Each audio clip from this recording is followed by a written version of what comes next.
Joo, muistan vieläkin sen sekavan fiiliksen, kun eka kerta katson suomen kielioppia. Akkoset on samat kuin vietnamin kielessä.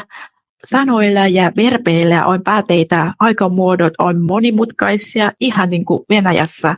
Onneksi sanoilla ei ole sukupolvia. Mä en tiedä, pitäisikö olla iloinen vai surullinen. Miten sä aloitit suomen opiskelun ja mikä oli sun eka vaikeus? Olin itse asiassa opiskellut vähän suomea jo Vietnamissa enempää tuloa ja sitten osallistuin muutamille kursseille täällä.